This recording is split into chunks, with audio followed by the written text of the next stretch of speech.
गाइजहरु हैन अब आज फेरि मैले भ्लग सुरु गर्न जाँदैछु। भ्लग चाहिँ कस्तो के हुन्छ हेर्दिनु होला र कस्तो के लाग्छ भन्दिनु होला, कमेन्ट गरिदिनु होला, सब्स्क्राइब गर्न चाहिँ नभुल्नु होला है त। यहाँ हाम्रो होम चाहिँ अब लगभग रेडी हुँदैछ हैन। यहाँ चाहिँ अब मेरो दिदी चाहिँ यहाँ पुरै रङ लाउँदैछ। रङ लाएर पनि कस्तो अल्छी गरेर लाएको हेर्नुस् यहाँ। अलि फटाफट नलाएर आधी होम चाहिँ यहाँ छ। यहाँ बिहान मैले यो सबै आँखा पाल पारिदिइसकेको थिएँ। त्यसमा चाहिँ दिदीले यहाँ भुस हाल्दै हुनुहुन्छ होइन अलिअलि। अब म चाहिँ यसमा मिसिन लाउँछु है त। मिसिन लाएर चिल्लो बनाउनु छ, हेर्नु होला कस्तो हुन्छ। अन्तिममा म देखाउने छु। गणेश पनि छ यिनीहरू हो होइन। हाम्रो माइजू चाहिँ भर्खर आइपुग्नु भयो है। ल है त अब सुरु गरौँ।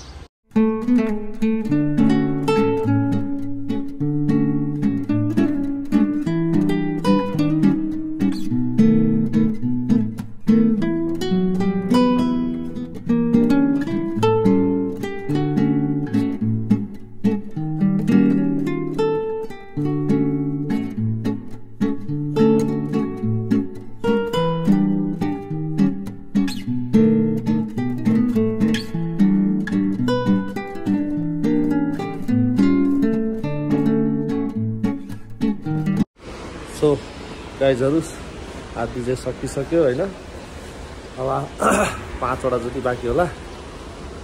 5 वटा बाँकी छ। यो चाहिँ खाना खाएर लाउने गाइजहरु।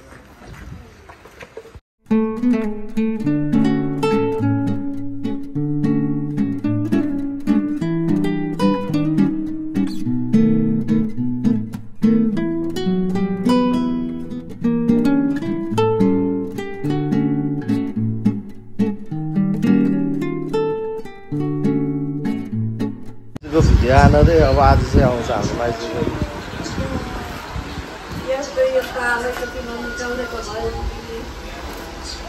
सक्यो।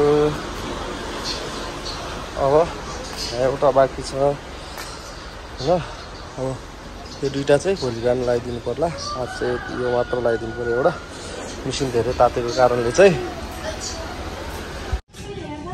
गाइजहरु यहाँनिर शिवहरू लक्ष्मी बुद्धहरू चाहिँ लगभग सकिन लागेको छ।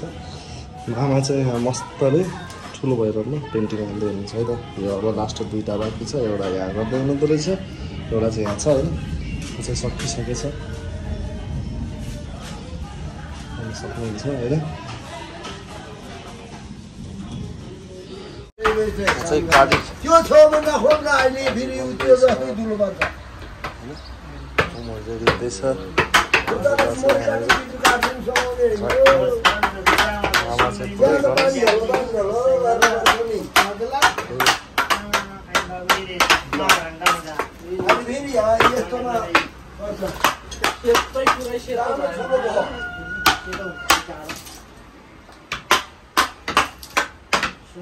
सो गाइजहरु आजको ब्लग कस्तो लाग्यो भनिदिनु होला कमेन्टमा र सब्स्क्राइब गर्न चाहिँ नभुल्नु होला। अर्को ब्लगमा फेरि भेट्नेछौँ। त्यतिखेरको लागि bye bye. See you next blog guys.